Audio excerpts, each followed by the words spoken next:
We're inside 2 hours now left to vote in these historic recall elections down here in Colorado Springs and also south of us in Pueblo. We're outside of what has been the busiest and is still the busiest voting center in all of Colorado Springs, and really all day long it hasn't been all that busy. Turnout has been on the low side today, surprising a lot of people and making both campaigns pretty nervous tonight. If it goes through along with the statewide rate you mentioned, it'll be more than 30% in taxes on legal pot here in Denver, and that's something that the industry at least believes is way too high. In Vicky's case, the best silver level plan costs $793 a month, but because her household income is just $21,000, she's eligible for a $495 monthly federal tax credit, which reduces that $793 monthly premium to just $298. Hickenlooper admits that more than half his cabinet opposes the death penalty and says he's torn about the Dunlap case. That has to weigh on you. Are you considering commuting that sentence? Well, I'm just trying to talk to as many people as I can, but one's personal convictions are often compose or contain the convictions of many family members, close friends, people you admire in life and throughout history. But there are a lot of things that wouldn't have happened in history, whether it's women's rights, voting rights, whether it's ending slavery, that wouldn't have happened without politicians having the courage to do things that maybe there wasn't full public support for. When it's a hard decision like this, in the end, I think you make those kinds of decisions emotionally, but you need a framework of facts and information. Welcome to Shinjuku, one of Tokyo's busiest neighborhoods. The Montbello Drumline's trip to Japan was supposed to take place back in March, springtime, cherry blossom season. Instead, it's June, and now it's umbrella season here. But the kids, they don't care about that. This trip really was the trip of a lifetime for us as well. Real privilege to watch these young kids, their eyes lighting up, watching them overcoming these challenges and barriers, and watching the girls at that Nishi High School in the orchestra chasing after their bus in Takayama like they were the Beatles. I think these kids really learned on this trip how big the world is and also how small. Hey, thanks for staying up late with us tonight on Fox. I'm Eli Stokols. And I'm Melody Mendez. Most Broncos fans expecting a blowout this afternoon, maybe even a Manning-free fourth quarter. Yeah, but it wasn't to be. What we got instead was another close game, but in the end, another Broncos win. Sports director Nick Griffith joining us. Nick, this was a tough one to watch at times. We're inside John Morse's campaign headquarters tonight. A lot of these volunteers, they've been out all day knocking on doors, several hundred volunteers. The campaign says they hit more than 10,000 doors today, but they know time is running short.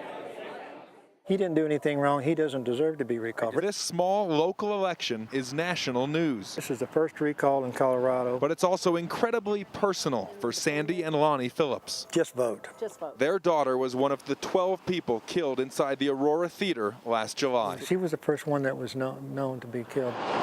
Senator John Morse and Democrats passed tougher gun control laws earlier this year.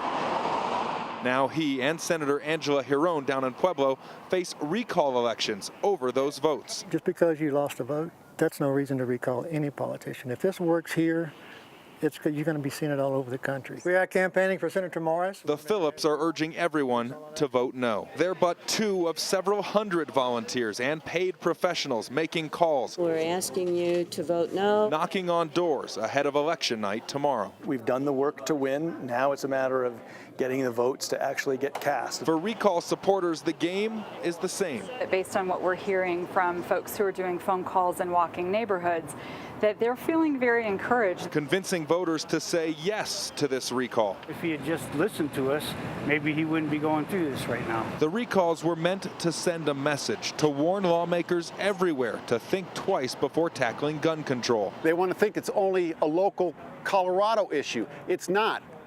Case in point, if it was, you wouldn't have people like Bloomberg and his money down here. But now gun groups are getting outspent by Democrats who are also very aware that this little local election We want responsible gun laws. carries some very high stakes. Now, so far, 13,000 people have voted down here in this election. About 900 more registered Republicans than registered Democrats so far. These guys, these volunteers will be hitting the streets very early tomorrow morning, trying to make up that gap. On both sides, they'll be knocking on doors and dragging people to the polls all the way up until 7 o'clock tomorrow night. Live in Colorado Springs, Eli Stokols, Fox 31, Denver. August 28th, 1963. The day more than 250,000 people marched on Washington. We felt that this was absolutely necessary. Pernell Steen's bus came all the way from Denver. And Washington, D.C., in our minds, was Mecca. Even here, he faced discrimination once on a downtown street as part of a picket line. One of America's most beautiful, quintessential grandmotherly types walked up to me and spat a big load of mucus in my face. I grew up here. Joe Catherine Holloman Page's grandfather was run out of Georgia by the Klan and settled the family here in Colorado. When I was growing up, you couldn't move across York Street. In Denver, she remembers how blacks couldn't live in certain neighborhoods. How, as a senior at East High School, she won a college scholarship. And the dean of girls called me into her office, and she said they would not be presenting that award to me on the stage. But Holloman Page decided not to accept the money from a group that didn't accept her. When they found out that they would have to present it to a black girl, no way. And that was a very pivotal moment for me. In August of '63, she was already in Washington, a grad student at Howard University. When the march was announced, I thought, I've got to be there for my father and mother and for my grandparents. The march itself lasted just a few hours. There were 250 to 300,000 people there. I just couldn't believe it. My personal thought was that there was hope for the United States of America. I have a dream. But the memories, Dr. King's dream, that all men are created equal, live on. I think what he did off the cuff at the end was the most memorable to me. A man should be judged by the content of his character, not by the color of his skin. Unfortunately, even after 50 years. Part of Dr. King's dream has become a reality, but the ultimate dream has not yet. Steen and Holloman Page agree. They believe there's still so much more left for the next generation to fight for. It's sad that we have not made the strides that we should have made, I had hoped we'd make. Both cited the Supreme Court's June ruling overturning much of the 1965 Voting Rights Act and the Florida law that protected the killer of Trayvon Martin as evidence, they say, of just how much is left to overcome. I'm Eli Stokols, Fox 31, Denver.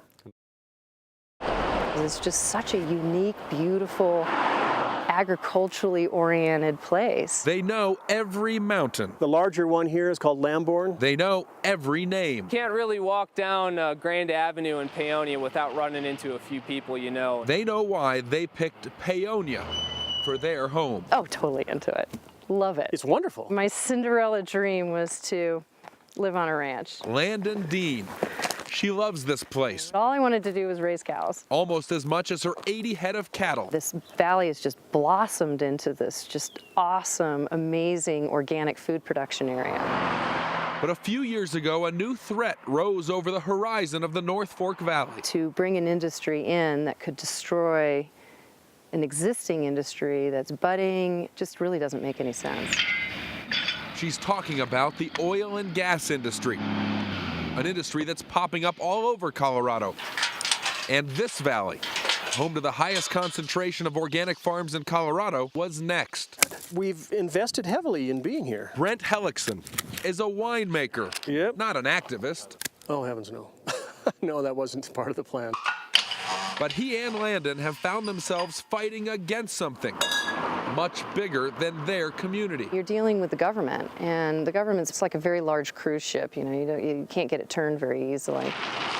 The Bureau of Land Management, which oversees federal lands, first got requests in 2011 from oil companies wanting to lease parcels in the North Fork Valley for drilling. It actually takes us about 9 months to go through that process to determine whether those parcels are leasable. The BLM weighs all sorts of considerations, including a community's concerns. We had a very personal reason to be part of this fight. Landon's ranch is almost completely surrounded by BLM land. So if those parcels ever do get sold, there could be gas wells out there in every direction. Anytime you have drilling or fracking, there's the potential for contamination of the air and the water, basically to agriculture. A far range of concerns, but a big one here is the water. With hopes of defending the valley's natural resources. This is the North Fork of the Gunnison River. Jim Ramey organized the group that's gotten folks like Landon and Brent to BLM meetings and even into the Capitol Hill offices of Colorado's senators. To be able to be heard in places like Denver and Washington, D.C. is really great. We're a couple hundred folks who live here in Western Colorado who are concerned about this issue, and we don't have high-paid lobbyists. Those communities were engaged. We had over 3,000 comments when we posted our draft environmental assessment. The BLM finally okayed thousands of acres for drilling in February, but not the land right around Paonia. We determined as we reviewed public comment that we needed to do further analysis. It's the second time the BLM has deferred a decision on letting big oil into this town. Getting involved early in the process makes a huge difference. But Landon and Brent know this fight isn't over. The BLM is heavily incentivized to go ahead and lease it. It generates income for the federal government. We still do have to have our guard up. So the winemakers, ranchers, people of the North Fork Valley will continue to stand up for what they know. The voices come together, and technically they're supposed to be working for us, not for the oil and gas companies. We actually saw that. We saw the fact that they were listening to us.